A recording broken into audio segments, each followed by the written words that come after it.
Please help me to reach 1,000 subscribers. Hey everyone. If stories about love, lies, and the kind of twists that leave you breathless are your thing, make sure to hit that subscribe button and join our storytelling family. Now, let's dive in. I should have cut things off the very first night it happened.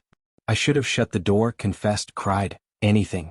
Instead, I convinced myself it was a slip, something I could bury under good intentions and guilt. But secrets grow roots when you water them with excuses. And I watered mine with silence. Adam was the type of man you don't just find, you're lucky to be found by. Stable, genuinely kind, sharp-witted in that dry, subtle way that made you feel like every joke was an inside joke meant only for you. We'd been together 5 years. He proposed at sunset on a rooftop, and I ugly cried so hard he had to ask, was that a yes? Because I couldn't speak. But over time the spark dimmed. Not because he changed, because I did. I got used to him. Comfortable. And comfort can look a lot like boredom if you're not paying attention. Then Nate showed up. Nate, the cousin everyone called the American cousin, like it was a personality trait. He moved in temporarily until he found his own place. At first he was just Adam's family. Then somehow he wasn't. It started with harmless late-night conversations while Adam went to bed early. Then lingering eye contact. Then a hand on my back that stayed a beat too long. And one night it became a kiss. And later, on a weekend when Adam was away, it turned into something much worse. Nate said he regretted it. I told him it couldn't happen again. But every time we were alone, something pulled us back together and I let it happen. Every time I promised myself it was the last. And every time I went home to a man who trusted me completely. Secrets rot slowly. And when they finally crumble, everything they touch goes with them. By December, Adam invited his whole family over for the holidays, parents, sisters, and Nate. I was anxious, but Nate acted distant and polite, almost cold. I thought maybe whatever we had was finally dead. Then Christmas Eve happened. Adam's mom wanted a fancy dinner, so the table looked like a magazine spread. Candles, polished silver, soft lights everywhere. I wore a deep green velvet dress Adam chose weeks earlier, saying it made my eyes brighter. I remember laughing at something his dad said. Then Adam stood up and tapped his fork against his glass. My whole body tensed. At first, I thought he was about to suggest another vacation, I told myself.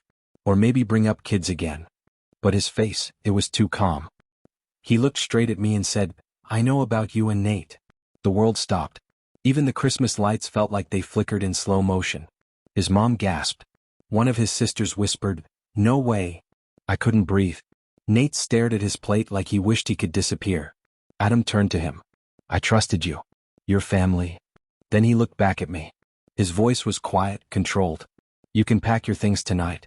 I want you gone by tomorrow morning. His mother tried to interrupt, but he lifted a hand. Not tonight. I'm not ruining Christmas with a fight. But I'm not living with lies anymore. And just like that, it was over. No one defended me. Not even Nate. Especially not Nate. My hands shook so hard I knocked over a glass of wine.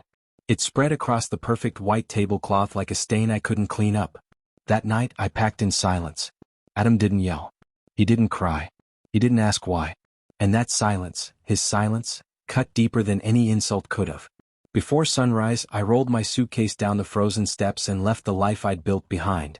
A week later, I learned how he found out. It wasn't the flirtations or the late nights. It was my phone. Messages I didn't delete. Notifications I ignored. I'd grown careless. He saw enough to confront Nate, and Nate confessed without hesitation. What broke me wasn't being exposed. It was that Adam simply decided I wasn't worth the fight. I tried reaching out, texts, calls, even a letter I never finished because I couldn't stop crying.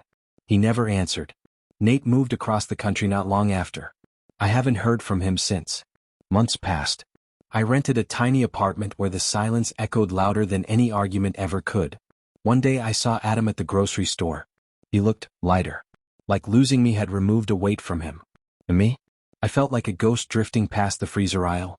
People think cheating is a one-time mistake. It's not. It's a choice that grows and spreads, poisoning everything around it. It changes the way someone looks at you forever. I cheated. And he told me to pack my bags in front of his entire family. He didn't need revenge. He didn't need to shout. All he did was say the truth out loud. And somehow, that was the most painful part. Please help me to reach 1,000 subscribers.